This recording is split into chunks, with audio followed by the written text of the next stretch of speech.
यह कहानी पुराने नियम से ली गई है, जो हमें सिखाती है कि कठिनाइयों के समय में भी ईश्वर पर विश्वास और उनकी आज्ञा का पालन करना कितना महत्वपूर्ण है। पृथ्वी पर पाप और ईश्वर का निर्णय बहुत समय पहले, जब मानव जाति तेजी से बढ़ रही थी, पृथ्वी पर पाप और बुराई फैल गई थी। लोग एक दूसरे के साथ बुरा व्यवहार कर रहे थे और परमेश्वर को भूल गए थे।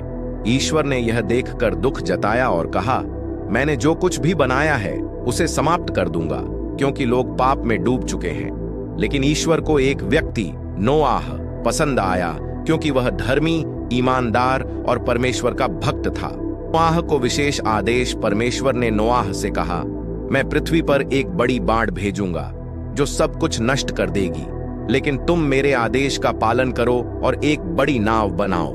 इस नाव में तुम्हारा परिवार और प्रत्येक प्रकार के जीव जंतु की एक जोड़ी रहेगी। मैं तुम्हें और तुम्हारे परिवार को बचाऊंगा। नोआह ने तुरंत परमेश्वर की बात मानी। नाव का निर्माण। नोआह ने लकड़ी से एक विशाल नाव बनाई, जिसे आर्क कहा गया।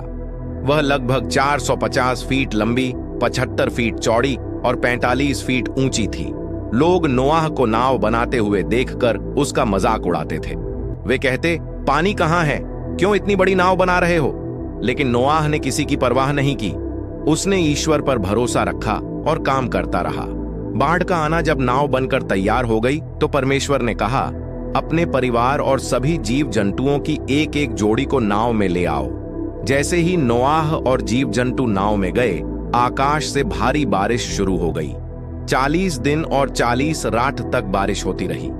पृथ्वी पर हर जगह पानी ही पानी था। बड़े बड़े पहाड़ भी पानी में डूब गए। केवल वही लोग और जीव जंतु जीवित रहे जो नोआह की नाव में थे। बाढ़ के बाद का जीवन जब बारिश रुक गई और पानी धीरे धीरे कम होने लगा, तो नाव एक पहाड़ी पर जाकर ठहर गई। नोआह ने देखा कि पानी पूरी तरह से सूख गया है। उसने एक कबूतर को छोड़ा और जब वह वापस आया, तो नोआह समझ गया कि अभी बाहर जाना सुरक्षित नहीं है। कुछ समय बाद उसने फिर से कबूतर छोड़ा और इस बार कबूतर एक जैतून की पत्ती लेकर वापस आया। यह संकेत था कि पानी सूख चुका है और जीवन फिर से शुरू हो सकता है। परमेश्वर का वादा। नोआह ने बाहर निकलकर परमेश्वर का धन्यवाद किया। उसने एक वेदी बनाई और बलिदान चढ़ाया। परमेश्वर ने कहा, मैं अब कभी भी पूरी पृथ्वी को बाढ़ से नष्ट नहीं करूंगा। यह मेरा वादा है। ईश्वर ने अपने वादे के प्रमाण के रूप में इंद्रधनुष को आकाश में दिखाया। उन्होंने कहा, जब भी इंद्रधनुष दिखे, याद रखना कि यह मेरे और पृथ्वी के बीच का वादा है। कहानी का संदेश 1, आज्ञाकारिता। नोआह ने ईश्वर के आदेशों का पालन किया, चाहे लोग उसका कितना भी मजाक उड़ाएं। दूसरा, विश्वास। कठिन समय में भी नोआह ने ईश्वर पर विश्वास रखा। तीसरा, ईश्वर का प्रेम और दया। परमेश्वर ने धर्मी लोगों को बचाने का मार्ग बनाया और वादा किया कि वह पृथ्वी को बाढ़ से नष्ट नहीं करेंगे। 4, धैर्य। बुरे समय में धैर्य रखना और सही काम करते रहना जरूरी है।